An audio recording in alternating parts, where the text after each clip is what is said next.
being old and alone made them particularly at the edge of existence, but together they had a community of life and faith.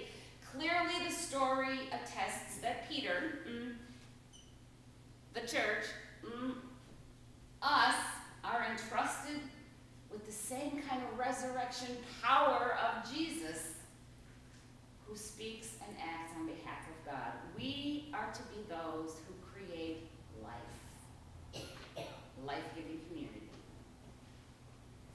We don't know God's will as it pertains to Dorcas or to our own loved ones. I've been in enough hospital rooms at the end of life wanting to pray for complete resurrection for this person who clearly is soon going home to God. And so the prayer that we are to offer in all of those tenuous situations of grief is for healing. Because healing, as you all know, is not always only return to life.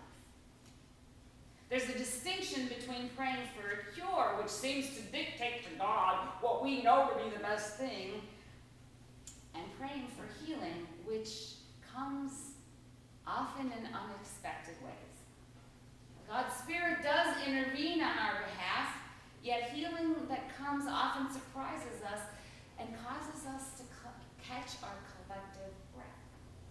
What we know as we watch the unfolding story of the church growing there in the early years in the book of Acts is that as Jesus behaved according to God's desire, now the disciples pick up that same behavior and have bequeathed that same behavior to us.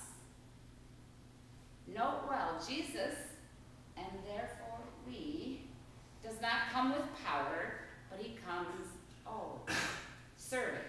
Jesus does not come with judgment. Oh no. He comes with healing and forgiveness. Jesus does not come with a vengeance.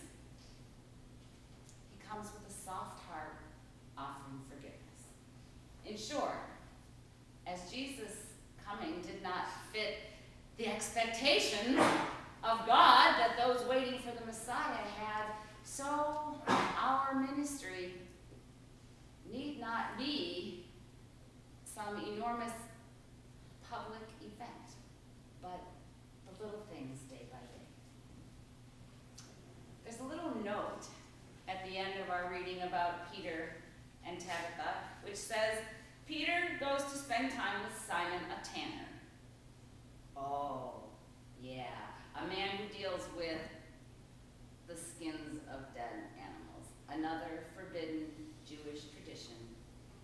We get the Gentile, we get the dead woman, we get the man who's a tanner, and we are supposed to begin to realize that this message of ministry, of hope, of life, of healing, that we are called to give knows no boundaries. There is no one outside of God's desire for health and wholeness. Much like the vision from John in Revelation, it is about all people being together.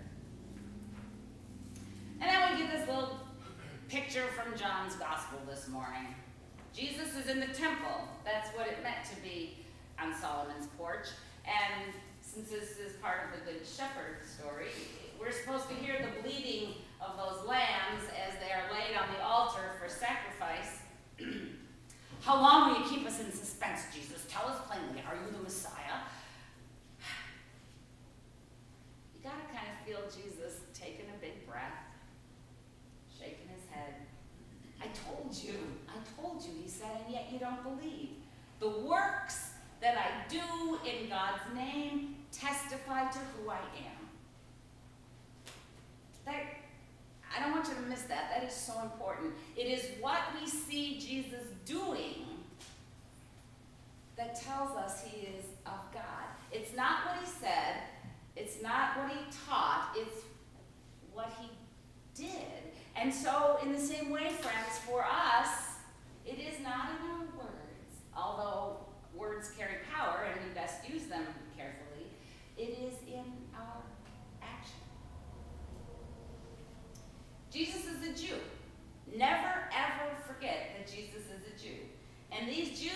in Jerusalem are his brothers and sisters. And so as he seeks to demonstrate the love and forgiveness, the will of God, if you will, some do recognize God in Jesus, but some did not. They expected the Messiah to come in a certain way. We talk about that all the time. They expected, the soldiers in the army to take down the power of Rome and build up the Jewish people. The Messiah that we believe in did not come in the way that was expected.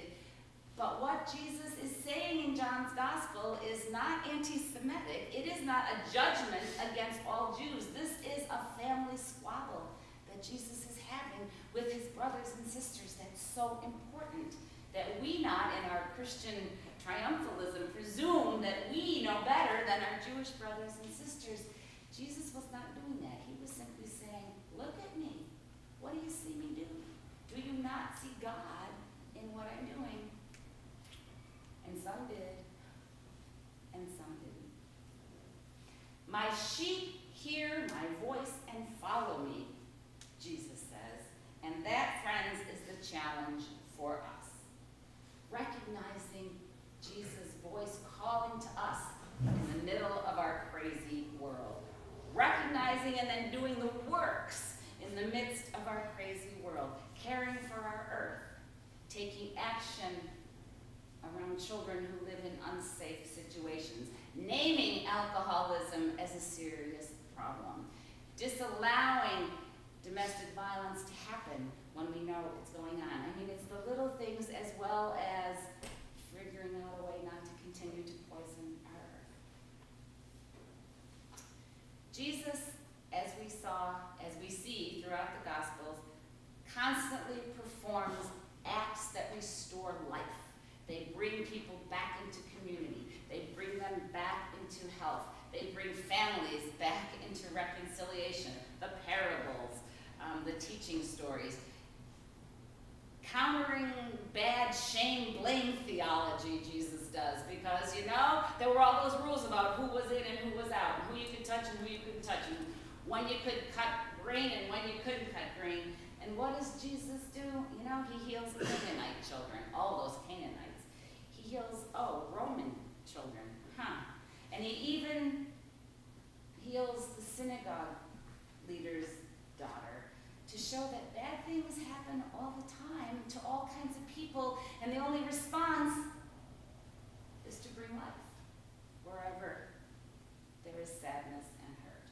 If all my works of restoring to life do not show you the presence of God in me, what will? Jesus says to those who question him. So one of the commentators said, there's this phrase that circulates out there in Christianity, have you accepted Jesus into your heart? And his comment, especially in relationship to Jesus' works testifying to who he is, the answer to that question, ask my neighbors. They'll know better than I can tell you.